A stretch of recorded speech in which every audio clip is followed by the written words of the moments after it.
Saudara-saudari yang dikasihi Tuhan Yesus Kristus, selamat bertemu kembali dalam program Arus Hayat Voice. Tema kali ini adalah makna kenaikan Kristus. Pembacaan Alkitab diambil dari surat Efesus pasal yang pertama, ayat 20 dan 21. Yang dikerjakannya di dalam Kristus, dengan membangkitkan Dia dari antara orang mati, dan mendudukkan Dia di sebelah kanannya di sorga, jauh lebih tinggi dari segala pemerintah dan penguasa, dan kekuasaan dan kerajaan, dan tiap-tiap nama yang dapat disebut, bukan hanya di dunia ini saja, melainkan juga di dunia yang akan datang.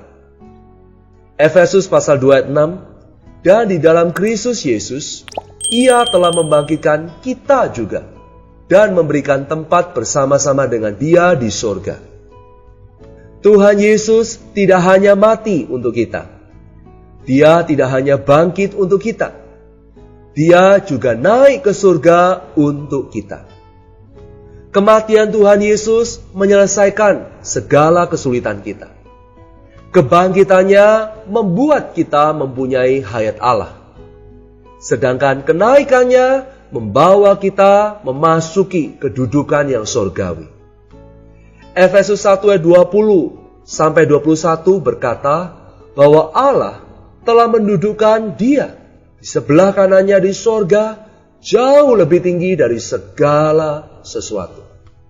Kenaikan Tuhan Yesus tidak hanya membuat Dia melebihi segala sesuatu yang ada di bumi, malahan juga segala sesuatu yang ada di angkasa, yaitu tempat iblis berkuasa.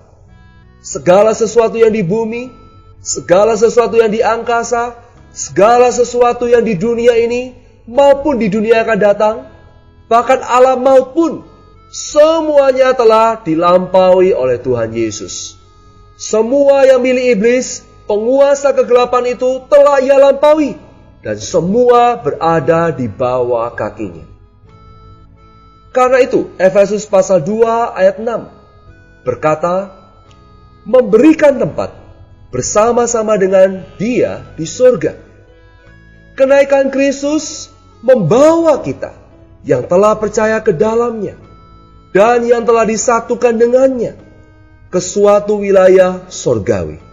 Sehingga kita beroleh posisi yang surgawi.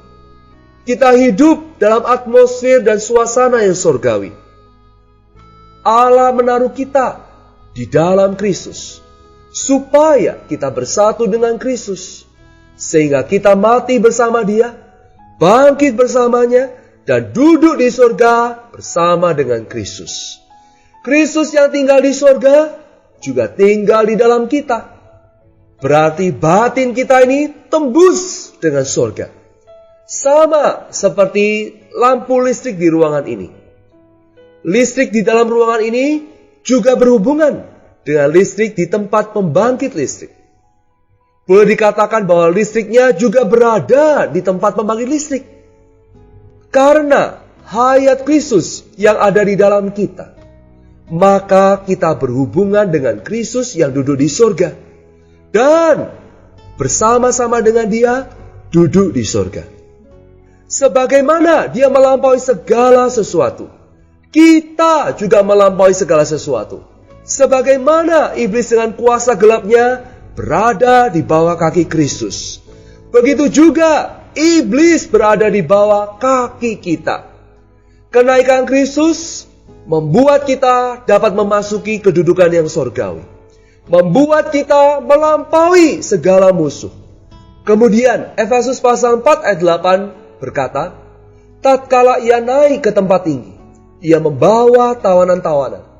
Ia memberikan pemberian-pemberian kepada manusia. Membawa tawanan-tawanan dalam bahasa aslinya berarti menawan kekuatan penakluk musuh. Tawanan-tawanan ini mengacu kepada diri kita yang pernah ditawan oleh iblis dan maut. Tuhan Yesus tidak saja memusnahkan iblis dan kuasanya di atas salib.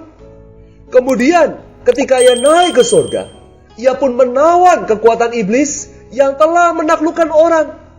Dan Tuhan telah melucuti segala senjata iblis, supaya iblis tidak mempunyai kekuatan untuk menaklukkan orang lagi. Kini, Kristus dalam kebangkitannya yang menang telah melepaskan kita dari tangan iblis dan maut, membawa kita ke tempat tinggi, mempersembahkan kita kepada Bapa. Kemudian Bapa menjadikan kita karunia-karunia Allah yang diberikan kepada Kristus.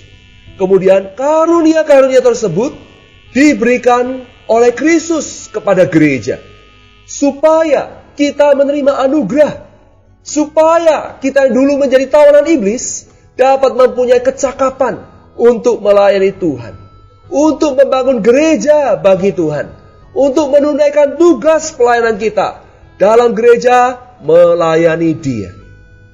Tuhan menyelamatkan kita supaya kita dapat melayani Dia. Saudara-saudara, Tuhan menyelamatkan kita supaya kita dapat melayani Dia. Kematiannya terlebih dulu menyelesaikan segala kesulitan kita, sehingga kita terlepas dari segala belenggu. Kebangkitannya membuat kita mendapatkan hayatnya, supaya kita dihidupkan bersama dengan Dia. Selanjutnya, kenaikannya membuat kita naik ke tempat tinggi, melampaui segala kuasa kegelapan iblis, dan membuat kita mendapatkan Roh Kudus dan karunia-karunia, sehingga kita mempunyai kecakapan, kita mempunyai kekuatan untuk melayani Tuhan. Puji Tuhan untuk makna kenaikan Kristus yang luar biasa dan berkat yang terkandung dalam kenaikannya. Terima kasih. Renungan yang telah disampaikan oleh Pak Pengkhotbah dan semoga menjadi terang bagi kehidupan kita. Oleh karena itu, sebelum kita tinggalkan tempat ini, biarlah Bapak Gembala membawakan kita dalam doa. Kepada Bapak dipersilahkan. Mari kita berdoa. Tuhan Yesus, terima kasih untuk makna kenaikan-Mu yang luar biasa. Engkau telah ditinggikan oleh Allah, melampaui segala sesuatu di alam semesta. Segala sesuatu, termasuk iblis dan maut, hari ini ada di bawah kaki-Mu. Tuhan, kami bersyukur tatkala Engkau naik ke surga, Engkau juga membawa kami naik bersama-Mu. Bahkan Engkau mendudukkan kami bersama-sama dengan Engkau di surga. Tuhan Yesus, hari ini hidup kami tersembunyi bersama dengan Kristus di dalam Allah. Engkau telah menjadikan kami karunia-karunia bagi gereja-Mu. Engkau mencurahkan Roh-Mu supaya kami dapat beroleh kuasa untuk melayani. Tuhan, kami bersyukur kepadamu. Di dalam nama Tuhan Yesus, kami berdoa. Amin. Demikianlah firman Tuhan. Sampai bertemu di kesempatan berikutnya. Kasih karunia Tuhan Yesus menyertai roh kita.